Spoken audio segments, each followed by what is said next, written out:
Kita sudah pernah melakukan first impression review terhadap Suzuki Ignis tipe GX AGS. Lantas bagaimana rasanya mengemudikan mobil yang sedang dinanti-nanti oleh banyak orang ini? Bersama saya Ridwan Hanif dan Anda menonton Autonet Next.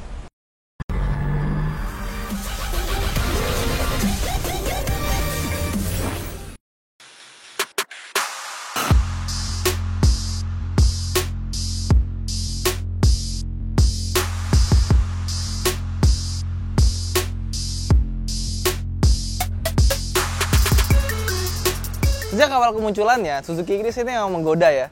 Tampilannya bagus gitu, retro, interiornya keren, dan kita lihat dia punya fitur-fitur yang gak memalukan gitu. Lampunya, selain dia udah pakai LED DRL, dia juga udah pakai LED projection headlamp. Tapi untuk kelas city car, dia sudah punya LED di balik projection ini. Terus kita lihat catnya, ya mungkin kalau misalnya kalian lihat di gambar atau di foto, kelihatannya merah ya. Tapi pas kita lihat langsung, ini apa ya? Ini kayak merah tapi lebih ke oranye. Mungkin gue bisa bilang kayak merah sambal ABC. Bisa dicocol. Dan untuk di kelasnya, Suzuki Ignis ini cukup berani karena dia menggunakan warna-warna yang berbeda gitu. Aksen-aksennya tuh ya, kita lihat di sini dia punya warna hitam di bagian atap dan ada juga warna biru di mana di atasnya warnanya putih, two tone color. Dan untuk yang merah two tone color ini selain atapnya black top, dia juga spionnya warna hitam. Velgnya di semua tipe juga warna hitam. Mungkin kalau velg nggak selera semua orang ya, tapi kalau spion berwarna hitam nih kayaknya cakep ya. Cuma spionnya ini terasa terlalu kecil untuk sebuah mobil seperti ini.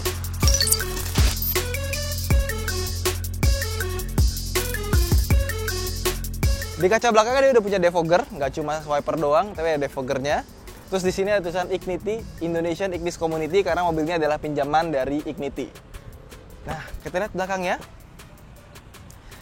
Mobilnya sih cukup luas dan kita bisa lipat secara 60-40, nggak semuanya. Dan kita langsung dikasih tray secara gratis. Terus kita tutup juga ini ya, udah dilapisin oleh plastik, bukan bahan-bahan yang lunak. Di sini ada 4 buah parking sensor. Terus apa lagi ya? Kayaknya udah nggak ada yang perlu kita bahas. Sebelum kita masuk, mobil ini sudah punya keyless entry. Sebelum masuk ke dalam interiornya, mobil yang kami review ini sudah dilengkapi dengan kaca film Solar Guard untuk memberikan proteksi terbaik bagi interior mobil Anda.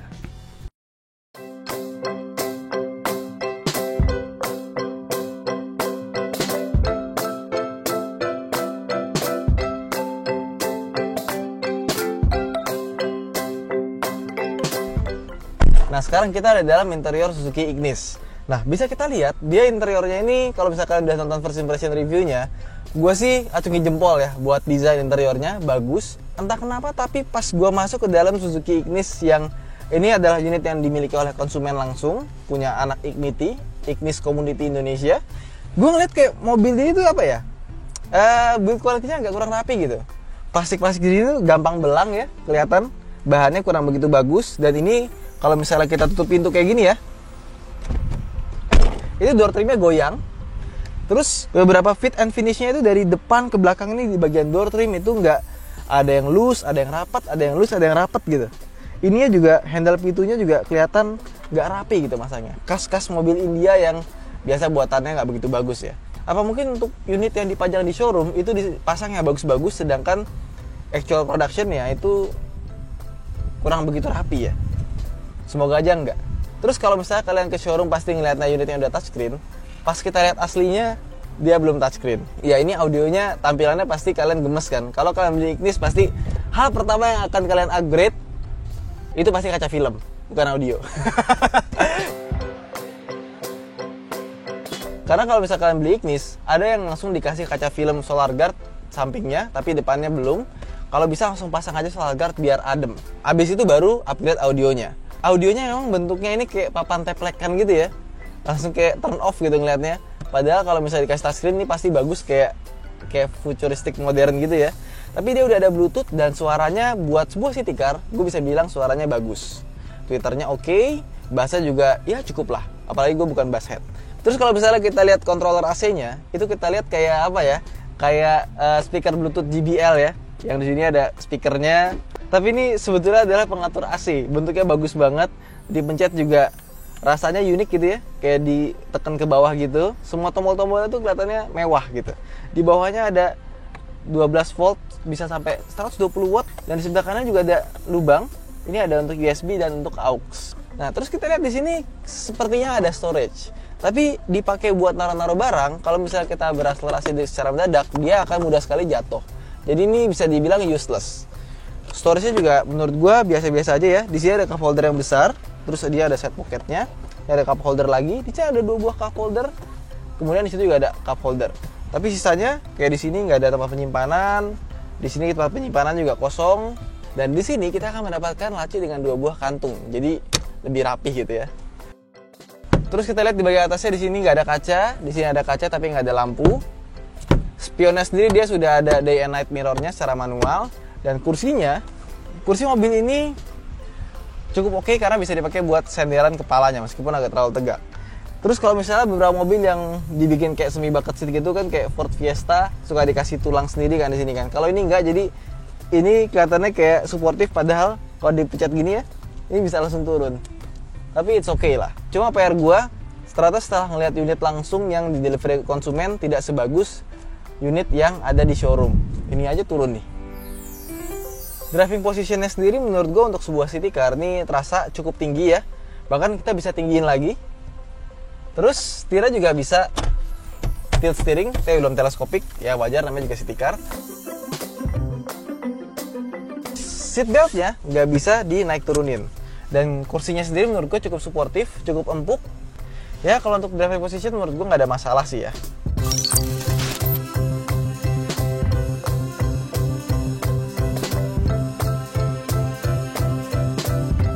Oke, daripada kelamaan, mendingan kita langsung aja test drive Suzuki Ignis.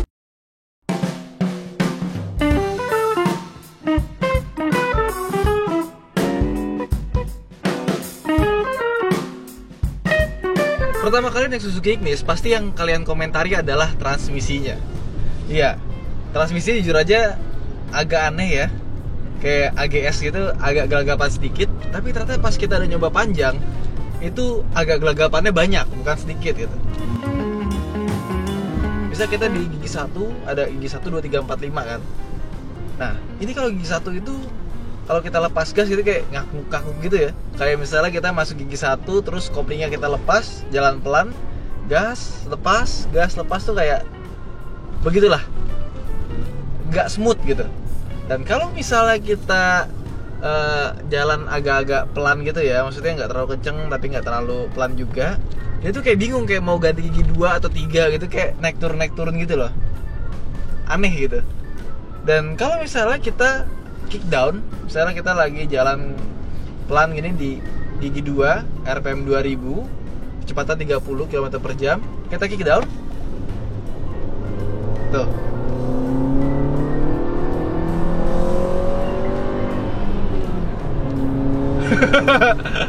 Ya, yang paling disappointing adalah ketika lo akselerasi, terus dia shifting, itu pas shifting tuh kayak rasanya tuh kayak apa ya? Kayak orang belajar nyetir, terus ganti giginya tuh masih butuh waktu gitu, lama, nggak bisa langsung jerak gitu ya. Kayak baru narik lagi, ganti gigi lagi, gitu lagi gitu loh. Ya lucu deh pokoknya rasanya. Nah, sekarang gimana kalau misalnya kita pakai manual modenya? Apakah lebih responsif dibandingkan dengan yang tadi pakai mode D? Sekarang masuk. Nah, dia tuh kalau misalnya kita mau turun gigi, dia itu turun giginya ke depan. Kalau naik giginya ke belakang. Kebalik ya. Tapi nggak masalah. Sekarang kita langsung masuk gigi 2 aja.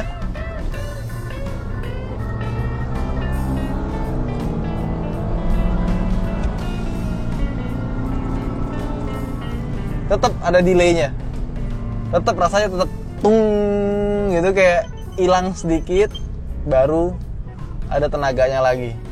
Memang mau bagaimanapun juga transmisi manual walaupun dibantu robot tetap lebih enak kita pindah sendiri sih, kayak kopling sendiri. Ya emang setelah kita coba ya, transmisinya ini emang delaynya ini luar biasa dahsyat ya, kerasa gitu sampai gitu. Mau pakai matic, mau pakai manual juga sama aja.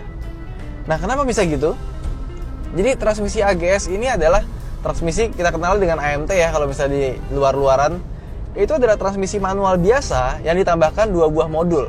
Pertama adalah modul hidrolik untuk menekan kopling.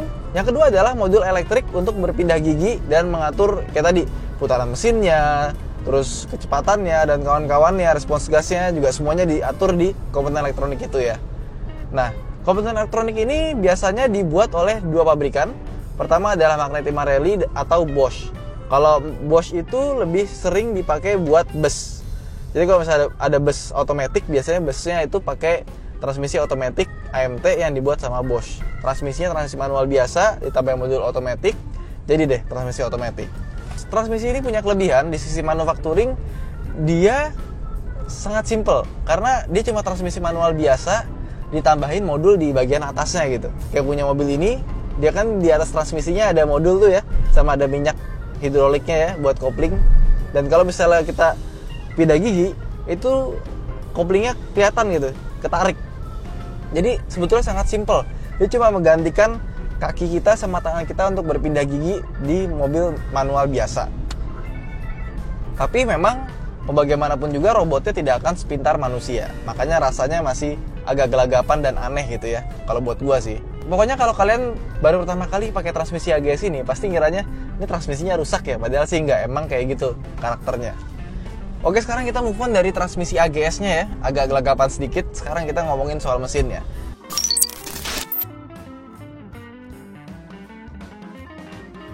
Mesin ini punya tenaga 83 horsepower di 6000 rpm dan torsinya 113 Nm di 4300 rpm. Angkanya cukup tinggi, torsi puncaknya.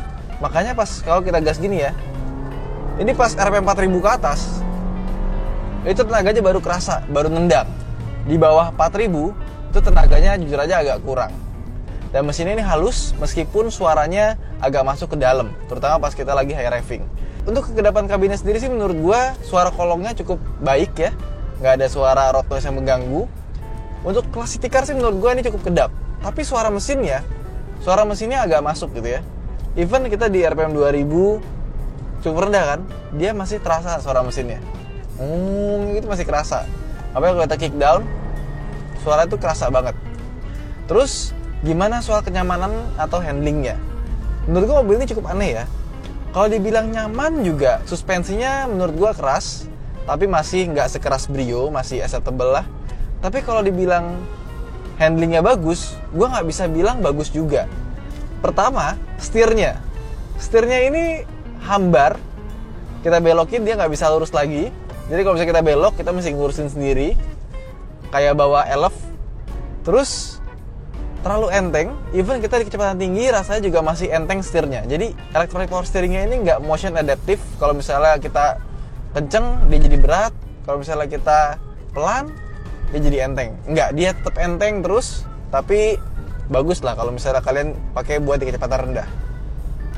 Dan kalau misalnya kalian pengen mobil kalian lebih nyaman lagi, jangan lupa pakai kaca film terbaik, yaitu Solar Guard. Kayak gini nih, jadi berasa ada pepohonan-pepohonan ya, adem, meskipun lagi siang-siang. Nah sekarang kita duduk di belakang Suzuki Ignis. Dengan tinggi gue 170 cm, gue masih mendapatkan ruang kepala yang lega dan ruang kaki yang lega. Kalau misalnya di versi Eropa itu lebih keren lagi karena dia bisa reclining dan juga bisa di sliding. Jadi kalau misalnya kita butuh ruang belakang lebih gede, ini tinggal dimajuin gitu, bisa dimundurin, keren banget. Tapi sayangnya buat versi India, maksudnya versi Indonesia itu di downgrade. Tapi nggak masalah ya, karena untuk sebuah ukuran city car, dia sangat lega di bagian belakangnya. Nah, satu hal yang menurut gue menjadi catatan, dia punya suspensi yang cukup keras. Jadi kalau misalnya kita lewat jalan yang agak rusak, berlubang, yang kayak di Kemayoran ini ya, itu rasanya agak bikin pusing ya, dan kadang-kadang suka bikin lompat, gubrak gitu di belakang. Jadi kalau misalnya kalian naik Suzuki Ignis, pastikan kalian duduk di bangku depan, jangan di bangku belakang.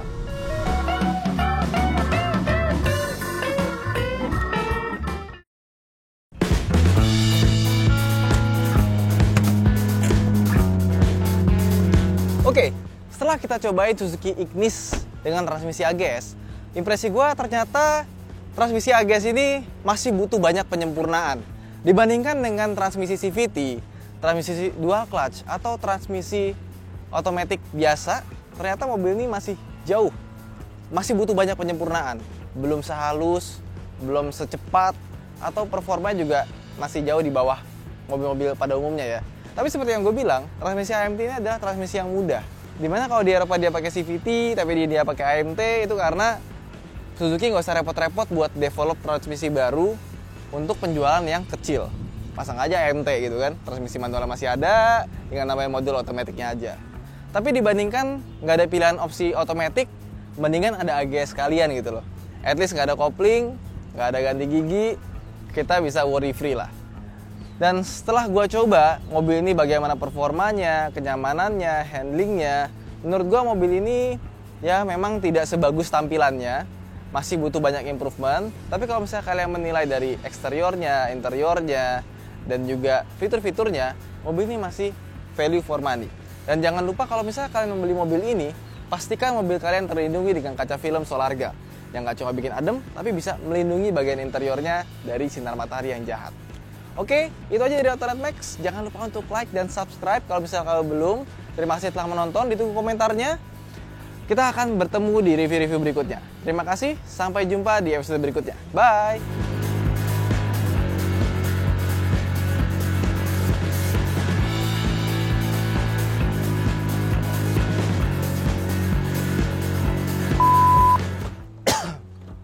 Bagasinya cukup gede ya, bisa muat sendal.